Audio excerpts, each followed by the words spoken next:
Well, welcome to Enjoy Parenting, the podcast where we try to teach you how to get the most out of one of the best values in your life, your children. I am Kyle Steele. I'm the head of school at VanDamme Academy and father of two. And have my co-host, Lisa VanDamme, the founder of VanDamme Academy and mother of four. And we have a special guest today, actually a parent from our school, Michael Jones, who's a father of two. It's just two, right? There's not another one I haven't heard about? Just two. Yeah. Okay. All right. And he has come to us with some questions, hoping to talk about his own kids and his experience as a parent. And I know we discussed in advance that if we were to give a title to this show, it would be Parenting a Spirited Child. So that's the context for the questions. Would you describe both of your kids as spirited or the younger? No. Okay. Just Nicholas. It would be convenient if they all came out the same, and then we could have more of a formula for. Wouldn't it? It's and formulas are things we've tried. We're at kind of an unfair advantage since we know them already, but for the listeners and the viewers, it might be good if you could just tell us a little bit about your kids and especially Nicholas, who you want to focus on today. Okay. All right. Well, I have two boys. They are currently 7 and 5 years old. Nicholas is the older one at 7, and Alex is the 5-year-old. Nicholas has been a wonderful, beautiful challenge ever since he was born.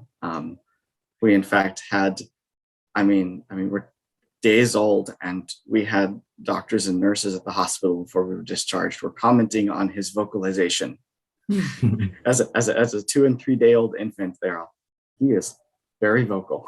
Yeah. So we knew he was special right away. And is that a euphemism for screaming a lot?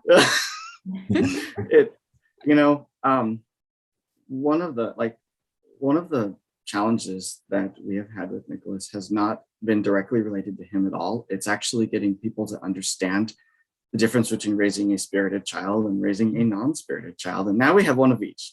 Alex is definitely falls into the non-spirited category. He and as parents, we have read many things. We have gone through a variety of different tacts and angles, and we've tried the gimmicky things and the non-gimmicky things and the one-offs and and there's some fundamentals that we have learned that work and many hundreds of things we've learned that don't work. But getting another parent to understand our child without having spent a lot of time with them is one of the biggest challenges in the whole experience. Yeah. So do you have any anecdotes that illustrate usually we have these kind of filed in our heads, things that clearly illustrate the difference between the two kids, or something that stands out as a distinctive kind of Nicholas experience? Okay. Well, I guess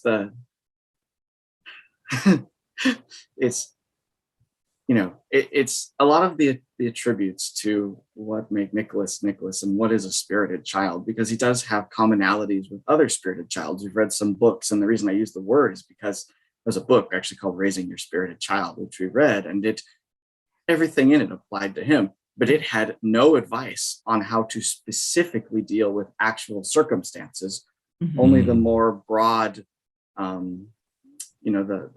the conceptual coverage of raising a spirited child and how to not go to war with them. Yeah. So a spirited child, and Nicholas is right here. He came across as very, very intelligent, and I'm not saying that to brag. Please don't take it that way. He often confuses people into them thinking he's an adult already because of the way he talks to them. He learned to communicate extremely early.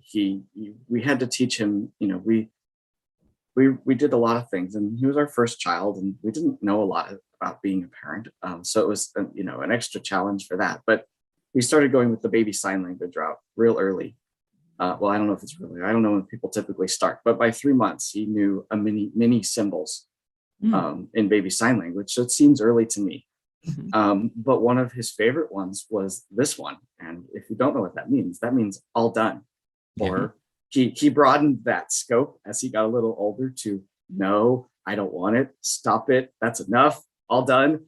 And in fact, one of the first sentences he ever formed as a young child was walk away, which that may sound hostile, but what it means is I need space.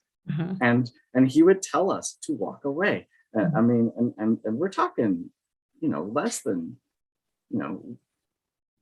a year, he was able to say, walk away. And so expressing himself and communicating was one of his most important values to being alive.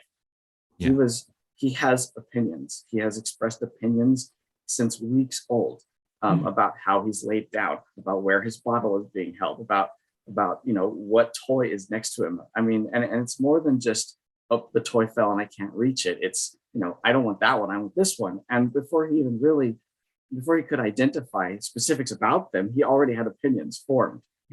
So one of the things that has defined him as he's gotten older is that he is difficult to teach. And I don't mean difficult like he's fighting you, in that he doesn't learn things very well unless he can either very well relate to them, or he thinks they're his idea. So much of what he is and who he is self-taught.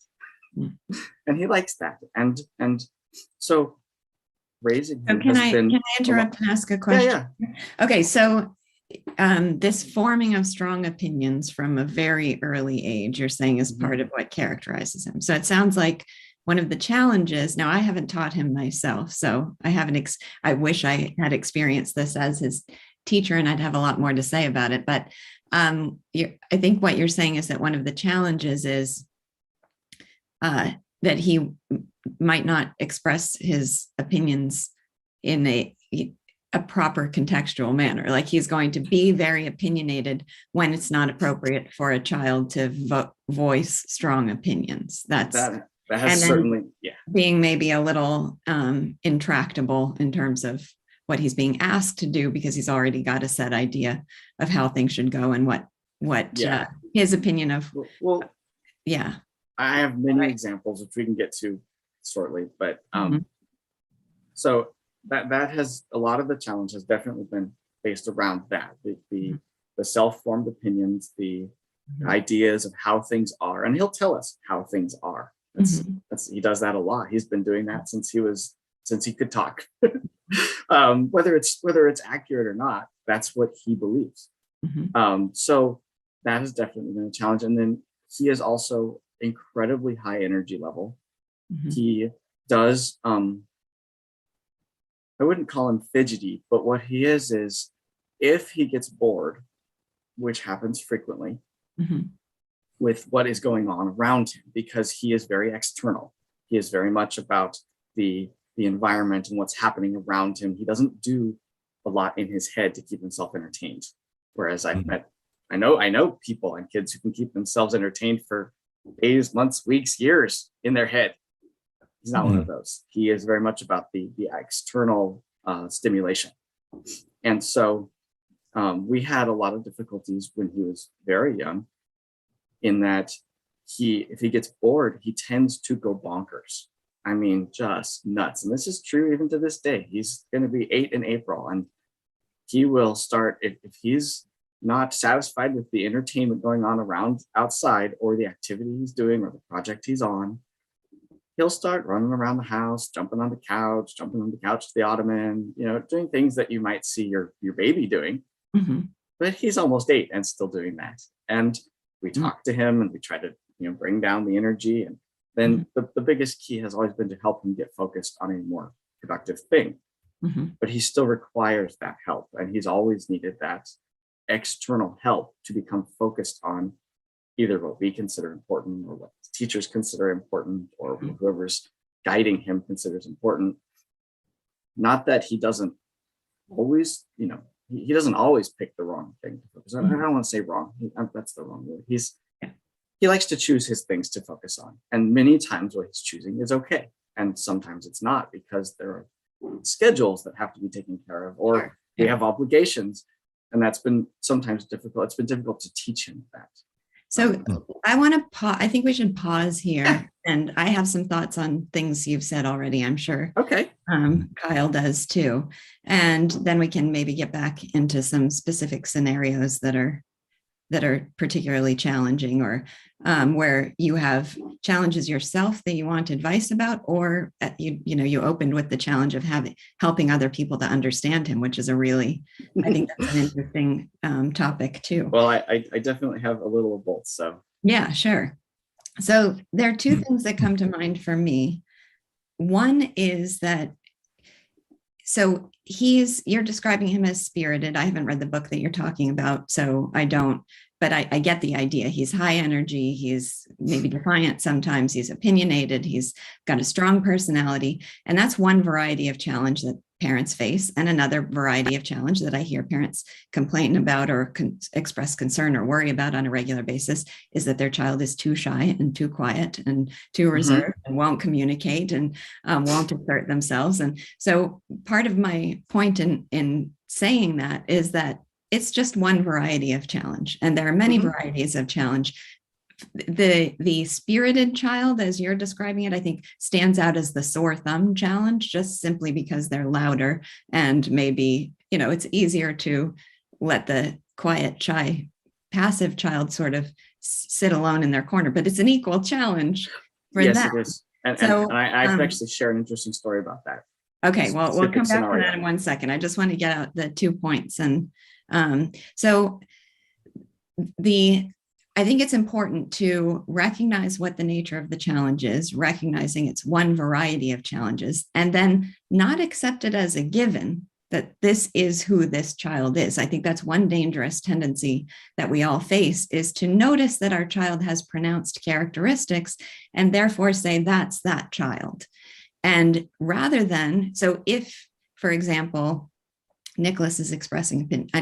I know you are on the same page with me about this, but if he's expressing opinions in a context and in a manner that's not appropriate, then it's very important to, as patiently and kindly as possible, to nurture him into learning when it is appropriate to voice your opinions, when it isn't appropriate, and to hold firm lines about that.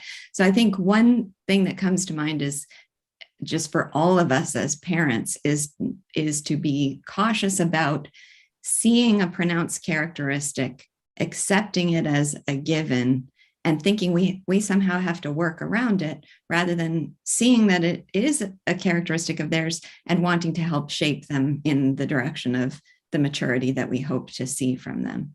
And then the other dangerous tendency that I see, and this is not about a tendency I see in you, this is in all of us, is that especially if we feel like our child is misunderstood, we can feel a psychological inclination to almost enshrine the problematic behavior, almost define it in terms of a virtue. And that is partly because it is inherently mixed up with real virtues. There's no doubt about that. Often a very intelligent child will grow in certain ways that the mature is kind of emotional, so social emotional maturity hasn't caught up to, and there can be this disconnect that is a reflection of both the struggles that particular child has, but also the virtues that child has. So, but I think it's important to be careful not to kind of defensively say, well, other people are misunderstanding this, and it's really a great thing about my child, because then again, we're kind of shielding them from the growth that would be necessary for them. Now, that's something I have to be cautious about with myself too, because, my kids, I could go down the list and name their pronounced characteristics, sure, things that stand out in mind about their personality. And if there's any of them that give me fear or concern, I would definitely have to be careful not to say, no, but that's what's so good about them, is that this is who they are. Kyle, did you want to add anything about that? Yeah, I've got a lot. So I've never told you this, Mr. Jones, but I've known Nicholas for 2 years, and I've always said, there's something about that. He reminds me of Isaac, and I don't know why. Maybe it's the hair. I don't know. And as you're describing this, I'm getting chills, and I'm like, oh man, Isaac might be a spirited child too, because very verbal early, strong opinions about things, very good at kind of like telling a story, and even like it's so precocious that you give into it a little bit too much because it's so charming.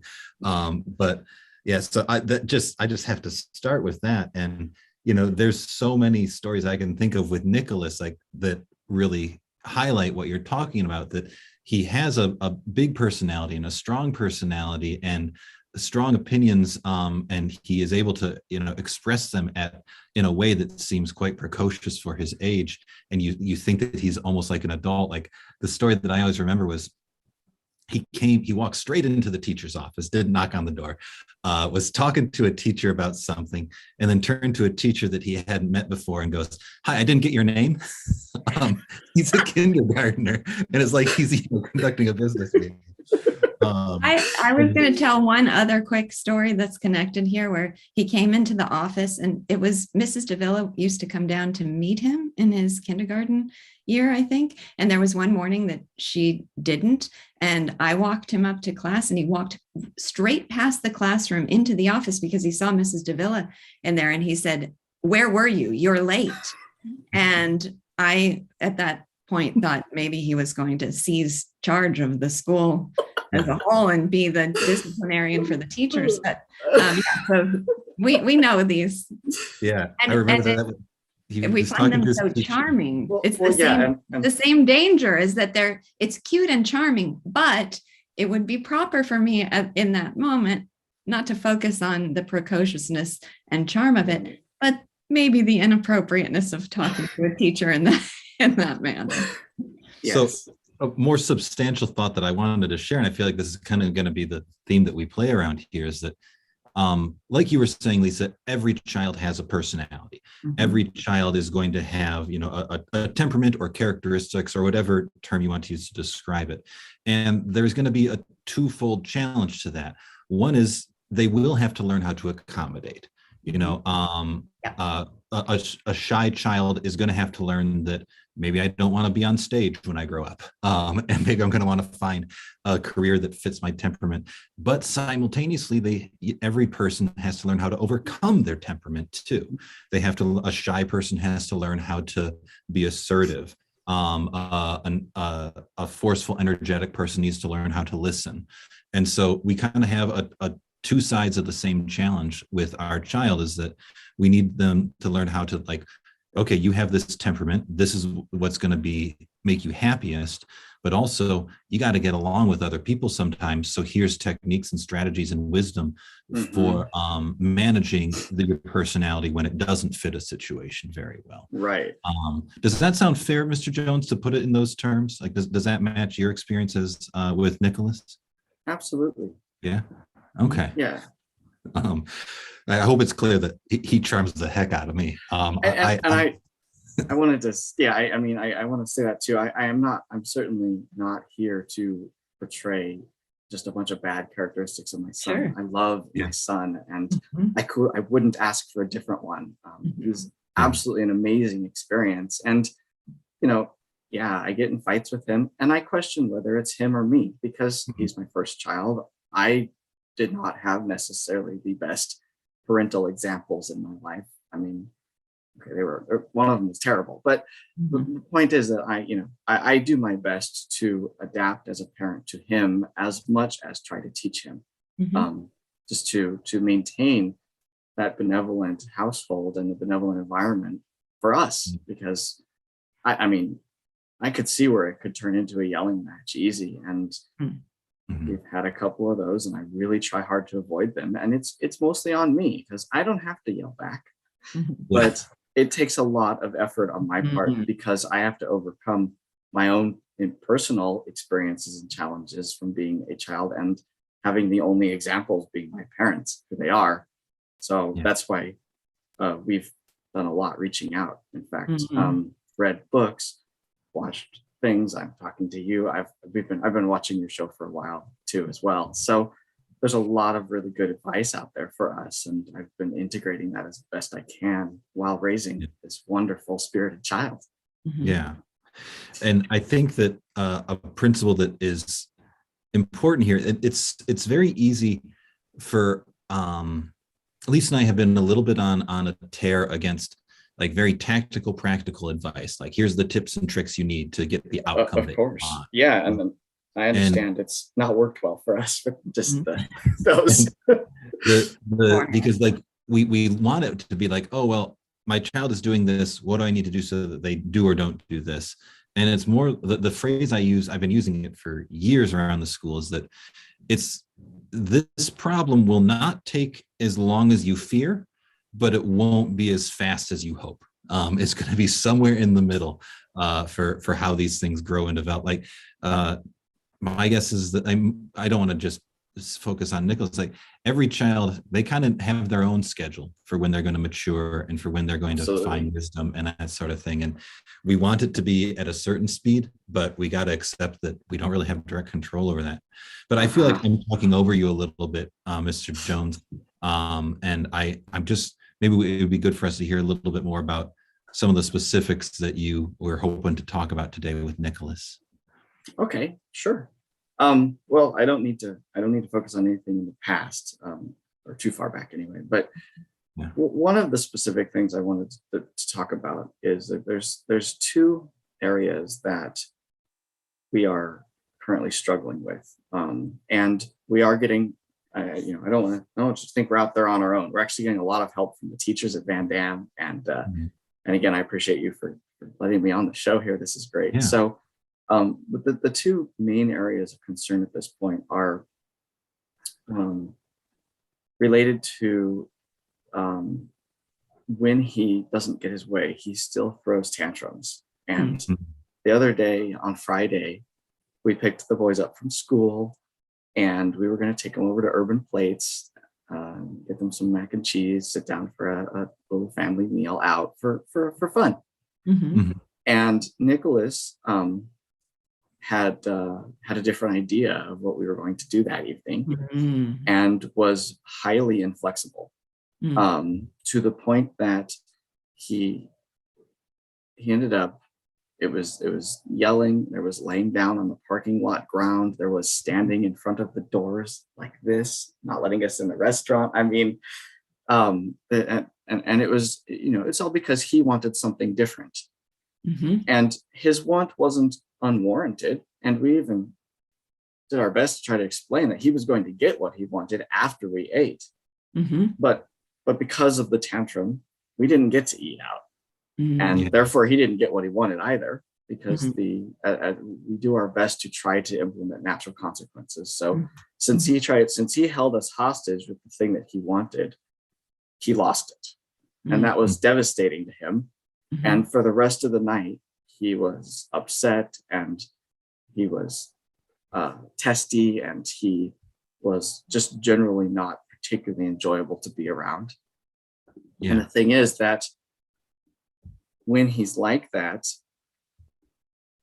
we don't always know exactly how to handle it. I mean, what he needs is to know that you understand him, is to know that you love him, is to know that you see his desire, and even if he can't have it, he at least needs to know that you understand why he wants it. And we do our best, as much as possible. And it was tough at the restaurant because I was also trying to take Alex into consideration here.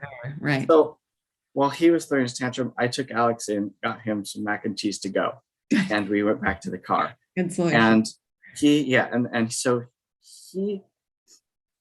Well, we're getting pretty short of time. Oh, sorry. I want to make sure we get some advice in here. We can. So that's too, but that's one thing, and then the other one's, Okay, well, let me give you a couple thoughts on that scenario. So interestingly, I can relate to what you're describing with my son, Seth, but in a very different way. No one would describe Seth as a spirited. He's definitely on the shy side, and quiet and reserved. But he used to get very emotional about things. And that was something that he didn't mature out of until a little older, I think, than Nicholas is right now. He wouldn't express it in the same way that Nicholas did, but he would cry. He would end up crying and sort of taking things inward upon himself. Now, the similarity I see is that he had an idea of how things were supposed to go. And if they strayed from that, it was physically uncomfortable for him. It stressed him out. And it felt incomprehensible to him. I've never quite understood why that was his psychological tendency, but it was very clear. Mr. Steele has witnessed it a lot as his teacher. And so one thing that we had to do with him, and I'm sure you do this, but I just want to make it explicit, is set expectations as much as possible. He, more than other children, needed to be able to, even if the expectation is things are going to be different than you thought, just give them a little time to adjust to that. Yeah. So that's the first thought.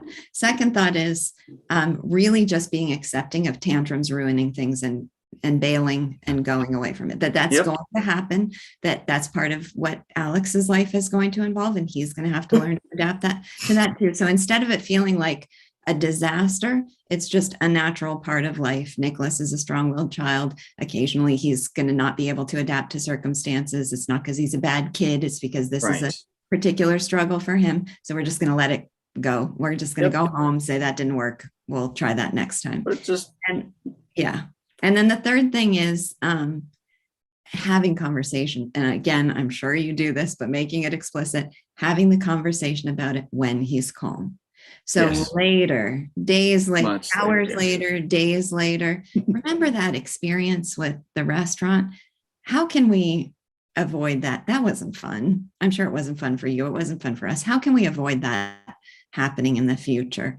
So at a time when he's not feeling that stress, whatever that is for him, when he's not feeling that, and he can be clear-headed and he can think about it, and you can set expectations about even what are we going to do if that happens again, and even create specific language. Here's what I'll say to you, or here's what I want you to say to me.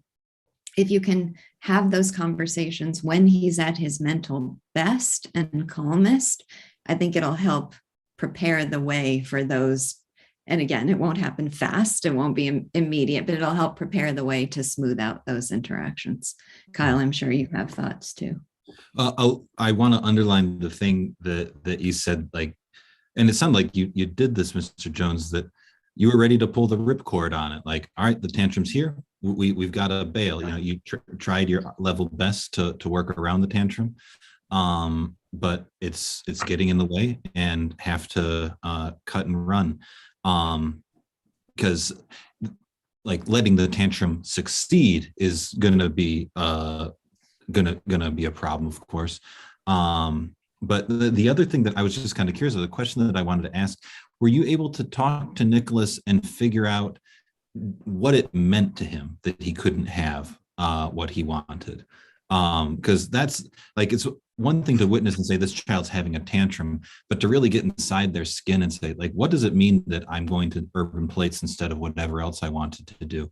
I don't know if enough time has passed for you to kind of have that follow-up conversation about this, but do you have a sense already of what it means from his point of view, out of his eyes, to not be able to get the thing that he wanted? I suspect enough time has happened, but sorry, why don't you go ahead? No, the shaking your head. I feel that, because it felt like something about Seth's constitution, that there almost wasn't a thought behind it. It was just, that's why I said it feels like it was in his body. Like there was just something about adjusting expectations that was really hard for him. But I never did figure out whether there was a thought connected to that, or it was just something about the way he operates in the world. He likes to see order and systems. Coco's most effective way of triggering him is to say something completely at odds with reality. And she loves doing that because there's nothing he hates more than things not making sense. So she knows exactly how to get under his skin. But so there's something about it doesn't make sense. It's not what was in my head. It's not what my expectations were. And I can't handle that for some reason. Yeah. So it might not be possible for him to articulate exactly what it means that he had to have macaroni and cheese at that moment. Yeah. But to the extent that that is possible, if he is able to articulate, oh, I felt like, I don't know, that you weren't listening to me, or that you didn't care that I wanted to do this. Maybe it's that, he's not getting, feels like he's not getting enough attention and love, and he's not being seen. Or maybe it's just like he something, I don't know, he could be scared, he could be angry. Just trying to get a better sense of what it means to him might start the lifelong conversation of how he's going to handle his own feelings as they rise up in him. A phrase that Edith Packer would always use that I found very helpful with adults or children is when they're in the grips of the feeling, or if you're talking about the feeling later, saying, if the feeling could talk, what would it say? Because often they'll say, well, why do you feel like that? And that won't elicit an answer. Doesn't trigger. I don't know. But for some reason, the phrasing, well, if the feeling could talk, what would it say? Sometimes that is helps them to express what they're feeling. The feeling for adults, what would it say? For adults, at least, it distances you from the feeling that might be irrational, and it. So it's just the feeling that's talking, not you that's talking. Right. But even for a kid, they can kind of personify it. They can, like the movie Inside Out, they can imagine it, a little cartoon character talking over there. And that can be a really powerful phrase to use. We're getting to the end of our time. I'm wondering if there's anything that we haven't touched on that you're hoping that we could touch on. There's a whole nother topic, so we might have to save it. Are you able to join at Club? Do you have the Clubhouse app? Are you able to join us in Clubhouse? I could probably make it happen. Yeah, you could. Right. Well, you're welcome. Intuitive. If you download the app, you can join us there. Okay. Yeah. So the other topic is just about one of the most it's one of the most difficult things that we've had to try to teach Nicholas. It relates to the general respect of other individuals and their choices. He's very, he's like, he can be very commanding, and he can get, I've seen him at playgrounds, a whole group of 7, 8 other kids, all between 3 and 5 years older than him, following him around, doing whatever he wants. He has he very much has that sort of boss or leader thing going, which I think can be a very valuable asset for an individual who is inclined to it. But teaching him when to stop has been a challenge. And I think that I'd be happy to have you back again. And I think that's a fantastic topic. I remember Miss Beach saying about my youngest, Coco, that she was a real leader in the kindergarten class. And I mean, I can't remember how she phrased it, but the idea was she was being a leader in the class. I said, oh yeah, she said, yeah, she was crawling around making animal noises on the ground, and all the other kids were following her doing it too during class.